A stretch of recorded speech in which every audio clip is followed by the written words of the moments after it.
नमस्कार, न्यूज़ 24 देख रहे हैं आप। मैं हूं आशुकेश तिवारी, मेरे साथ है प्रभाकर मिश्रा और आप न्यूज़ 24 का खास कार्यक्रम देख रहे हैं वकालत 24। आज बात होगी मैरिटल रेप को लेके। मैरिटल रेप का मामला कई दिनों से चलता आ रहा है, इस पर बहस होती रही है अलग अलग हाई कोर्ट्स में, सिविल कोर्ट्स में। अभी हाल फिलहाल में एक मामला रांची के सिविल कोर्ट से आया, जहाँ रांची के कोर्ट ने मैरिटल रेप पर फैसला सुनाते हुए एक व्यक्ति को गुनहगार माना और इस पर अब कुछ ही दिनों में फैसला आएगा। अब ऐसे में सवाल ये है कि पहले ये मामला कर्नाटक हाईकोर्ट में उठ चुका है, उसके बाद ये मामला दिल्ली हाईकोर्ट में कई दिनों से चल रहा था, इस पे फैसला भी आया। 2 जज की बेंच ने इस पे फैसला सुनाते हुए एक जज ने कहा कि आप सुप्रीम कोर्ट जा सकते हैं, दूसरे जज ने इसे असंवैधानिक करार दिया। अब सुप्रीम कोर्ट ने केंद्र सरकार से जवाब भी मांगा इसको लेके, केंद्र सरकार से कोई जवाब नहीं आया, तो सुप्रीम कोर्ट ने कहा कि भले ही केंद्र सरकार इसके ऊपर जवाब ना दे, लेकिन ये कानूनी मामला है, हम इस पर सुनवाई करेंगे। अब इसी पे बात करेंगे कि ये कहाँ तक लीगल है मैरिटल रेप। हमारे जो कॉन्स्टिट्यूशन है, हमारा जो संविधान है, इसके अलावा जो नई भारतीय न्याय संहिता आई है, उसमें इसको लेके क्या बातें कही गई हैं और क्या ये लीगल हो सकता है कभी, क्या ये इलीगल भी हो सकता है कभी, इसी पे बात करेंगे। सर, सबसे पहले ये जो फैसला आया है कि सिविल कोर्ट का भले फैसला है, वो हाई कोर्ट भी जाएंगे, सुप्रीम कोर्ट भी जाएंगे, लेकिन सज़ा सुनाई गई है। इससे पहले भी कर्नाटक हाई कोर्ट में एक याचिका दायर की गई थी, जब एक कोर्ट ने सजा सुनाई तो उस वक्त भी कर्नाटक हाईकोर्ट ने कहा था कि एक अपवाद के कारण हम पति को छूट नहीं दे सकते अपनी पत्नी का बलात्कार करने के लेके। अब ये कहाँ तक सर लॉजिकल है और कानून क्या कहता है?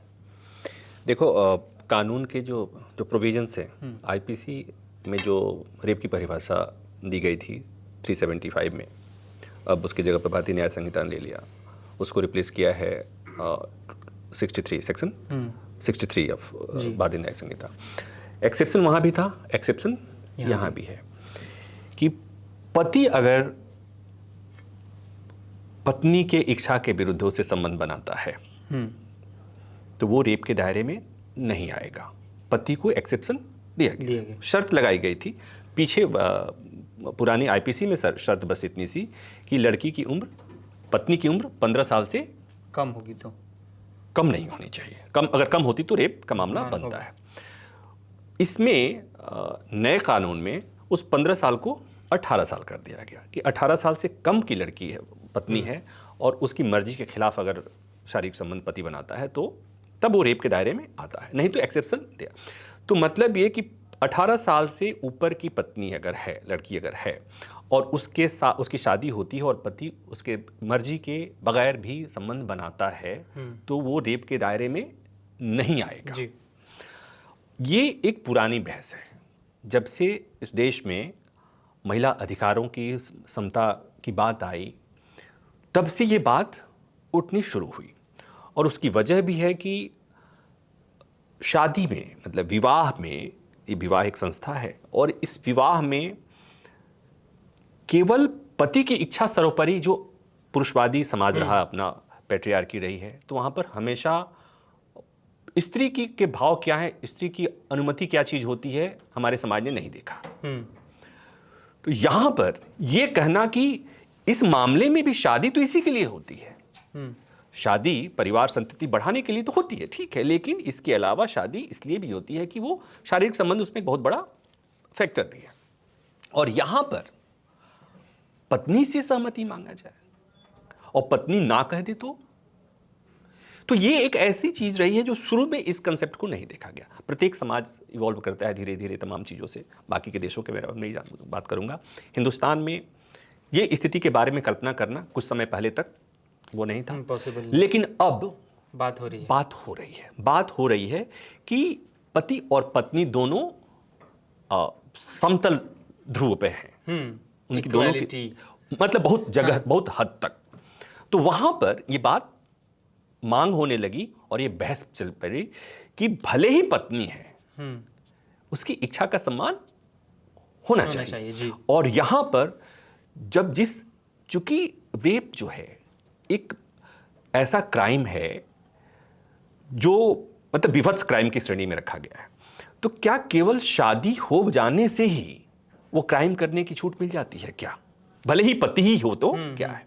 तो इसको लेकर बहस शुरू से है। 2017 में भी सुप्रीम कोर्ट ने इस तरह की बात करी थी। सुप्रीम कोर्ट में एक मामला आया था और इस एक्सेप्शन को लेकर कि जो एक्सेप्शन 375 में जो एक्सेप्शन दिया गया था आईपीसी में, चाहे भारतीय न्याय संहिता में जो 63 में जो एक्सेप्शन दिया हुआ है, ये एक्सेप्शन सही है या गलत है, ये सुप्रीम कोर्ट के सामने ये मामला अभी है। सुप्रीम कोर्ट में सरकार को जवाब देना है। पिछले साल नोटिस जारी हुआ था, अभी तक सरकार ने जवाब नहीं दिया है। और जो मेरा अनुभव है कि सरकार जब किसी मामले में जवाब नहीं देती है, इसका मतलब सरकार उस जवाब को देने में सहज महसूस नहीं कर रही है। और वो इसका मतलब ये मान लिया जाता है कि कोर्ट को जो तय करना है सो तय करे, हम अपने राय डिस्क्लोज नहीं करेंगे, हमारी अपनी कोई राय नहीं है। और अपनी राय कोई नहीं है, इसका मतलब ये कि सरकार कुछ ऐसे मसलों से अपने को अलग रखना चाहती है कि चलो अच्छा है कोर्ट ही कोई आदेश दे दे। तो सुप्रीम कोर्ट ने कहा था कि सरकार की भले राय हो नहीं हो, लेकिन हमारे लिए ये मसला बहुत महत्वपूर्ण है, हमारी प्रायोरिटी पे है और इसलिए हम इस पर सुनवाई करेंगे। तो सुनवाई अभी भी नहीं हो रही, बट सुनवाई होगी। अब सुप्रीम कोर्ट के सामने सवाल बस यही है कि वो जो एक्सेप्शन दिया हुआ है, अपवाद दिया हुआ है, वो अपवाद क्या सही है? क्या केवल इसलिए पति को रेप करने का अधिकार, रेप की परिभाषा, रेप का मतलब यही कि सामने वाले की सहमति के बगैर अगर आप उससे संबंध बनाते हैं तो रेप है जी। एक सामान्य आम आदमी की भाषा की परिभाषा यही है कि सामान्य रेप की परिभाषा से बहुत वो किया गई, लेकिन इस मामले में हम बस इतनी सी बात, शादी के मामले के तो हम सीमित रखते हैं। तो अगर पत्नी के इच्छा के विरुद्ध पति करता है तो क्या पति रेपिस्ट है क्या? सुप्रीम कोर्ट में जब ये दो मामले आए तो सॉलिसिटर जनरल ने एक बात कही कि इसको कानून के नजरिए से केवल नहीं देखे जाने की जरूरत है। और यहीं पर बात आपको समझ में आएगी कि इसको लेकर क्यों बहस होती है और क्यों बहस होनी चाहिए। कि ये तो ठीक है, चलो आपने जिस केस का जिक्र किया उस केस के इफेक्ट रांची का, उस केस का इफेक्ट ये है कि वहां पर कुछ मैरिटल डिस्प्यूट का मामला है। और मैरिटल डिस्प्यूट जब होता है, पति पत्नी में जब लड़ाइयाँ होती है, तो आप जब दहेज, तो आप ये देखें कि नहीं, शुरुआत तो कहीं और से होती है। शुरुआत विचारों के नहीं मिलने से होती है, शुरुआत किसी भी चीज से हो सकती है, लेकिन बाद में पता चलता है कि फिर उसमें दहेज एक एंगल, कई बार दहेज भी होती है वजह, और कई बार ये होता है कि दहेज शुरू से नहीं हुई थी, बात तो किसी और वजह से हुई थी, लेकिन जब संबंध खराब हुए तो डाल दिया जाता है, दहेज भी उसमें डाल दिया जाता है। या बातचीत तो ऐसी हुई थी लेकिन बाद में पता चला कि नहीं, मारपीट और पता नहीं और क्या क्या चीजें आ जाती हैं। वो इस कानून का मिसयूज भी होता है, सब अलग चीजें, वो अलग मसला है, हम उस पर नहीं जाते हैं। अब यहां पर बात आती है कि अगर इसको मैरिटल रेप को भी की अनुमति, इसको वो कर दिया, लीगलाइज कर दिया गया, तब एक खतरा इस बात का है कि मैरिटल डिस्प्यूट में जब ये विवाद बढ़ता है शादियों में, तो एक मुकदमा और ऐड हो जाएगा, पत्नी की तरफ से ये कहा जाएगा, ये आरोप लगेगा ही लगेगा। और तब सोच के देखिए कि पति जो डाइवोर्स के लिए केस लड़ रहा था या पत्नी के साथ नहीं रहना चाहता था, वो अब पहले रेप केस लड़ेगा। और वो समाज के सामने अभी भी ये समाज उस पुरुष को दूसरी नजर से देखता है जिसका डाइवोर्स का केस चल रहा है। हालांकि अभी की स्थिति थोड़ी मेट्रो सिटी में ज्यादा हो गई, गांव के बारे में सोच के देखिए, जहां पर हालांकि संख्या कम है, लेकिन उसी में अगर इक्का दुक्का कोई केसेस आते हैं, आजकल बढ़ गए हैं, तो वहां पर समाज उसको हेय दृष्टि से देखता है। मेट्रो सिटीज में तो लगता है कि चूंकि प्रत्येक तीसरे घर में ऐसी चीजें समझ में आती हैं, तो उनको लगता है कि अरे वो भी सफर है, मैं भी सफर, तो उस बात नहीं। लेकिन जरा सोच के देखिए कि आपके साथ कोई नौकरी करने वाला आदमी, उसकी पत्नी ने उस पर इस तरह का आरोप लगा दिया, तो आपकी नजर में, तो समाज की नजर में तो रेपिस्ट हो गया ना वो। लेकिन सर, अब मेरा यहाँ पे एक और सवाल है, जैसे तुषार मेहता कहते हैं कि आपको कानूनी नज़रिए से नहीं, इसको सामाजिक नज़रिए से भी देखना होगा। शादी एक पवित्र रिश्ता है, परिवारों को जोड़ता है, वो टूट जाएगा, इसका गलत इस्तेमाल किया जाएगा।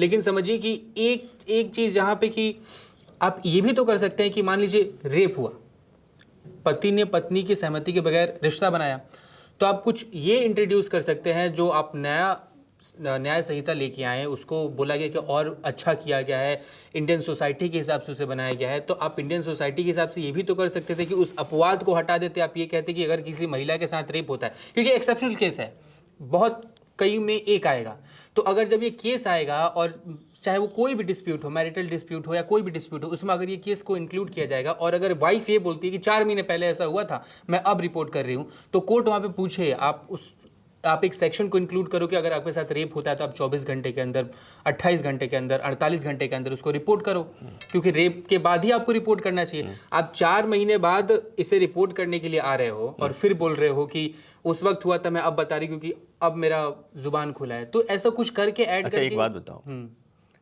ये पति पत्नी की बात निकाल दो, आपको ये पता है ना कि सामान्य मामले में रेप, हालांकि कोई सामान्य मामला नहीं होता है, लेकिन पति पत्नी के बियॉन्ड जो रेप के मामले दर्ज होते हैं, वहां पर कई महीने बाद रिपोर्ट्स रेप का मामला दर्ज होता है और अदालतों को सुनवाई करनी पड़ती है, पनिशमेंट होता है, कन्विक्शन होता है। क्यों होता है पता है?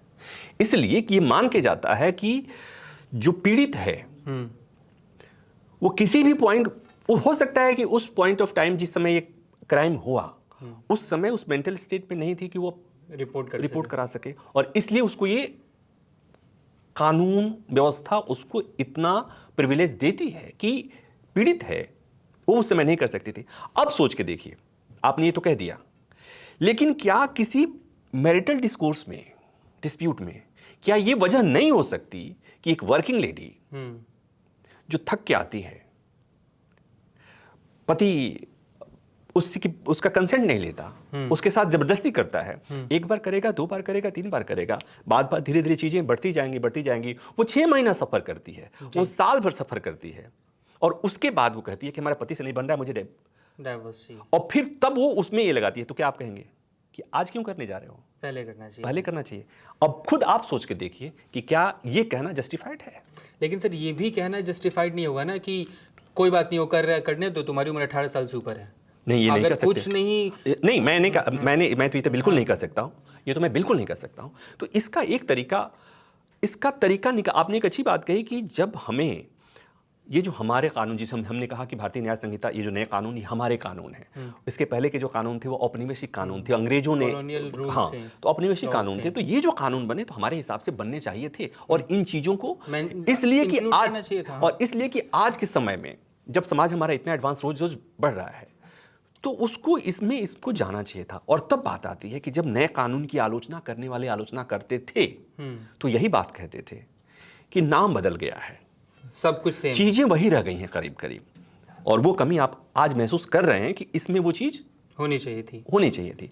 तो ये जो इम्प्लीकेशन है, ये जिस चीज पे बहस हो रही है, मेरे हिसाब से अगर मुझसे कोई पूछे तो मैं कहूँगा एक नजर में तो देखो कि हाँ, पत्नी की सहमति क्यों नहीं होनी चाहिए?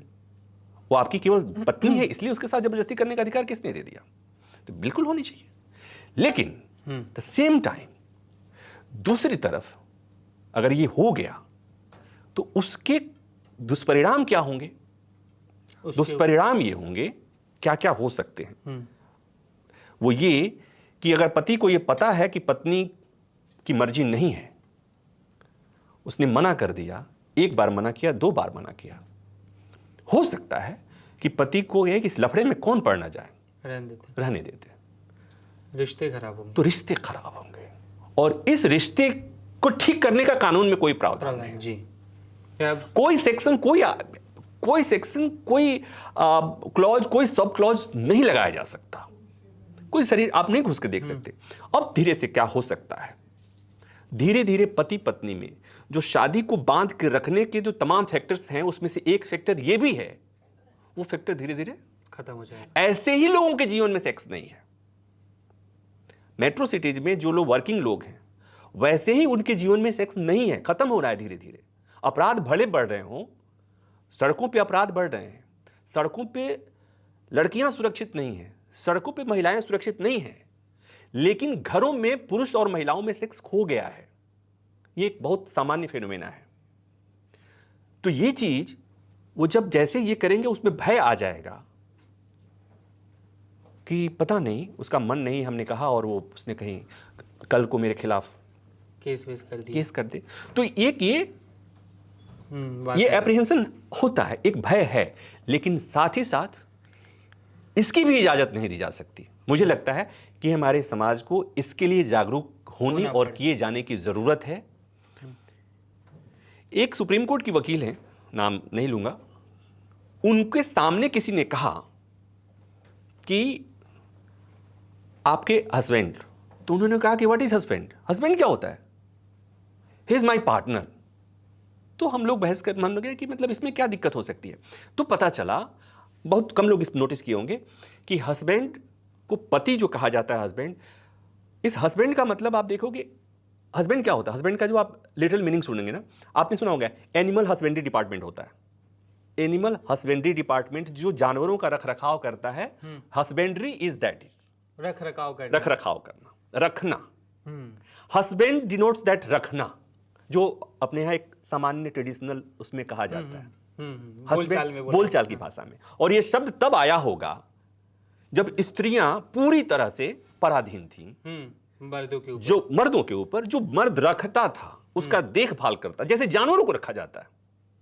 तो ये शब्द, तो उस महिला एडवोकेट जो सीनियर एडवोकेट है, उन्होंने कहा कि नहीं, ही इज माई पार्टनर, वो मेरा हस्बैंड नहीं है, इसलिए कि इस शब्द से उन्हें दिक्कत थी।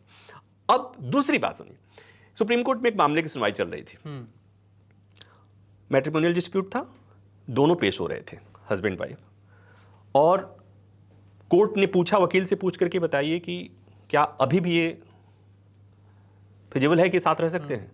वकील ने पूछा अपने क्लाइंट से कि क्या अभी भी आप अपनी पत्नी को रखेंगे।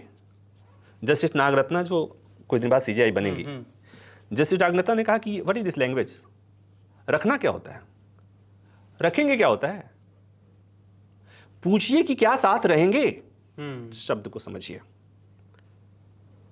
उधर हस्बैंड शब्द, इधर सुप्रीम कोर्ट के जज का ये साथ रहेंगे। ये जो मेंटलिटी है कि आप पुरुष समाज आज भी हमारा उस हस्बैंड वाली मेंटलिटी में है, वो रखने वाली मेंटलिटी में है कि मैंने अपनी पत्नी को रखा हुआ है, मैं पत्नी का देखभाल करता हूं, मैं पत्नी का, उस समाज से ये यात्रा जो है रखने से और साथ साथ रहने वाली यात्रा है, ये कोई कानून नहीं कर सकता। ये समझना होगा लोगों को, ये समाज के द्वारा हो सकता है।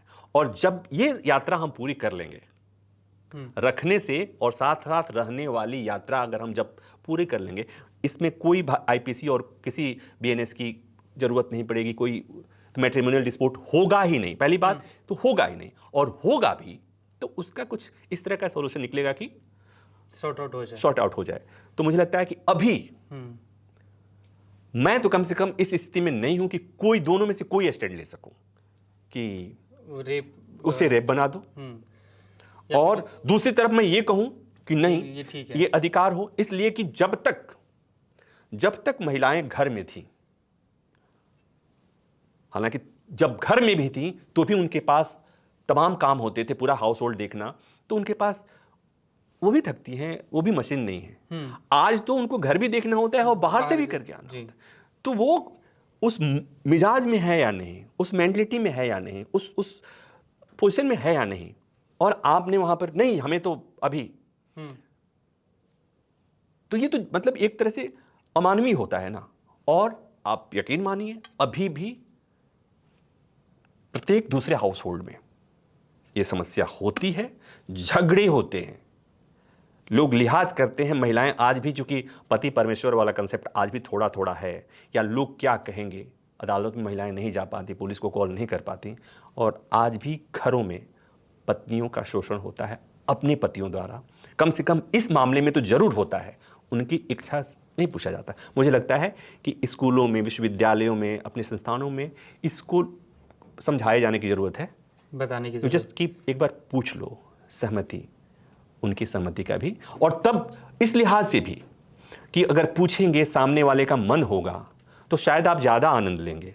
तो और कुछ खातिर नहीं, महिलाओं का सम्मान के लिए नहीं, कम से कम इसके लिए भी कि कम बखत तुम्हें ज्यादा आनंद आएगा, इसके लिए भी सामने वाले की अनुमति ले लो, सहमति ले लो। तो मेरे हिसाब से मैं अभी भी मेरे तरफ से, अगर मुझे दोनों में से एक चूज करने की नौबत आए, दोनों में से एक, मैं जानता हूं मुझे गाली पड़ सकती है, पुरुषवादी सोच वाले गाली देंगे, लेकिन मैंने कहा कि अभी मैं दोनों में स्टैंड लेने की स्थिति में नहीं हूं, लेकिन फिर भी अगर मुझे लेना पड़ा तो मैं कहूंगा कि नहीं, पत्नी की सहमति होनी चाहिए। तो मतलब सर, जो हम सिलेबसेस में पॉलिटिकल साइंस से की किताब से हो सकता है कि हम अयोध्या का मामला निकाल दें, ठीक है, कुछ हिस्ट्री में बदलाव कर दें, सेकुलरिज्म निकाल लें, है ना, और फिर हम बोले कि हमारा एजुकेशन सिस्टम डेवलप हो रहा है, बदल रहा है। क्या ये सब करने के बजाय जो अभी आपने बताया कि स्कूलों में, कॉलेजेस में, हाई स्कूल में एक एक्स्ट्रा करिकुलम एक्टिविटी मेंटेन करो, जो बात करने का तरीका, कंसेंट लेने का तरीका, पार्टनर से मिलने का तरीका, ये सारी चीज़ें मतलब बेसिकली बताया जाए, शुरू से ही बताया जाए, थोड़े थोड़े ब्रीफ करके, कि आगे बच्चों को, आने वाली जो जनरेशन है वो कंसेंट के बारे में समझे, वो महिलाओं के रिस्पेक्ट के बारे में समझे। आशुकेश, शादी के पहले लोग गर्लफ्रेंड के साथ रहते हैं तो वहां पर सहमति लेते हैं, वही आदमी सहमति लेता है, वही आदमी शादी होते ही उस सहमति का वैल्यू खत्म कर देता है। तो दरअसल प्रॉब्लम पता है क्या है, कि हमारे यहां आपको बाबरी और अयोध्या मिलेगा, लेकिन आपको मंदिर मस्जिद मिलेगा, आपको दुनिया की तमाम चीजें मिलेंगी, रॉकेट साइंस मिलेगा, चंद्रयान मिलेगा, इसरो और नासा मिलेगा, आपको दुनिया जहान की बातें मिलेंगी। लेकिन आप मुझे बता दीजिए कि कहीं आपके सिलेबस में कहीं ये पढ़ाया गया कि विवाह की आवश्यक शर्तें, विवाह के लिए आवश्यक तैयारी, पति के मायने, पत्नी की सहमति या पत्नी का धर्म, पति का धर्म, पत्नी का धर्म कहीं आप पंडित जी कोई बता रहे होंगे, पंडित जी आपको बताएंगे, कोई कथावाचक बताएंगे, जो कहेंगे कि पति परमेश्वर होता है और पति के बात नहीं मानने वाला वो कोई लोमड़ी बन के पैदा होगी, ऐसी बातें बोलेंगे। लेकिन वहां पर कहीं यह नहीं कहा जाता कि पत्नी की सहमति के बगैर कंसेंट मैटर कितना कंसेंट मैटर करता है। तो मुझे लगता है कि एक सिलेबस में ये किताब नैतिक शिक्षा के बिल्कुल समाज और उसमें सोशल साइंस के उसमें ये चीजें बताए जाने की जरूरत है। और साथ ही साथ अब तो सेक्स एजुकेशन भी होने लगा ना, सब जगह उसकी चर्चा होने लगी, पहले लोग बात नहीं करते थे, लेकिन अब इस पर जब चर्चा होने लगी, बात होने लगी, तो अब इस पर भी बात होनी चाहिए कि कंसेंट मैटर्स। और फिर मुझे लगता है कि इसको इस तरह से नहीं बताना चाहिए कि नहीं तो अपराध हो जाएगा। नहीं, मेरे जैसा आदमी से कोई पूछेगा तो मैं उसको अलग ढंग से बताऊंगा कि टू गेट बेटर प्लेजर, बहुत आनंद आएगा, x 10x में तब्दील हो जाएगा, कन्वर्ट हो जाएगा जब कंसेंट होगा। तो मतलब basically consent matters. Supreme court कोई भी फैसला सुनाए, सरकार उस पर कोई भी जवाब दे, लेकिन गलत तो गलत ही होता है। अगर सामने वाले ने मना किया तो आपको मानना चाहिए। और जिस दिन से आप मानने लगेंगे हमें ना सुप्रीम कोर्ट जाना होगा, ना हमें ये वीडियो बनाना होगा, और ना ही सरकार को अपने कानून में बदलाव करना होगा। वीडियो ज़्यादा से ज़्यादा लोगों तक शेयर कीजिए ताकि उन्हें भी इस टॉपिक के बारे में, इस क्रूशियल टॉपिक के बारे में पता चल सके, जहाँ इतनी सारी चर्चाएं हो रही हैं। मैं इसमें थोड़ा कुछ ज़्यादा ही मतलब हमारे उससे मैंने ज़्यादा समाजशास्त्र पे ज़्यादा बोला हुआ है। और मैं ये सभी पुरुषों के लिए, सभी लोगों के लिए ये संदेश है कि पहली बात जो मैंने 2 दृष्टांत बताए कि पति हस्बैंड वाला जो कंसेप्ट है ना, स्त्री आपकी जानवर नहीं है, पहली बात। और दूसरी बात कि जो ये रखना है कि पत्नी को रखने वाली बात जो जस्टिस नागरत्ना ने कही थी, ये बहुत मार्के की बात है। पत्नियां रखने की चीज़ नहीं होती हैं, पत्नियां साथ में रहने की चीज़ होती हैं। अगर आप कहेंगे कि मैं पत्नी को रखता हूँ, पत्नी भी उस तरह से सोचिए कि पत्नी भी आपको रखती है। तो ये म्यूचुअल होता है। इस मेंटलिटी के साथ आपको आगे बढ़ेंगे, जीवन बहुत मस्त रहेगा। हमारे तरह मुस्कुरा के बात करेंगे, और नहीं तो निचली अदालत, हाई कोर्ट, सुप्रीम कोर्ट, जीवन का आनंद खत्म हो जाएगा, वकीलों को पैसे देने पड़ेंगे, ऊपर से तलाक के बाद से समाज जो गुजारा भत्ता और वो भी तमाम चीज़ें, बच्चे इधर उधर जाएंगे, आपकी शादी में अनैतिक तमाम चीज़ें आ जाएंगी, जिंदगी नरक हो जाएगी। करना बस क्या है, करना यही है कि थोड़ा थोड़ा बात करनी है, थोड़ा उन्हें समझना है, थोड़ा आपको समझना है, आप उनको समझिए, वो आपको समझे, उनकी भावनाओं का कद्र आप करिए, वो आपकी भावनाओं का कद्र करें। शादी में कानून को किधर से भी नहीं आना चाहिए। कोशिश ये करिए कि शादी में कानून किधर से भी नहीं आए, आईपीसी किधर से भी नहीं घुसे, भारतीय न्याय संहिता का कोई सेक्शन, कोई अपवाद किधर से भी नहीं घुसेगा, जिंदगी नरक हो जाएगी। इसे दूर रखिए। वीडियो देखने के लिए आपका बहुत बहुत धन्यवाद।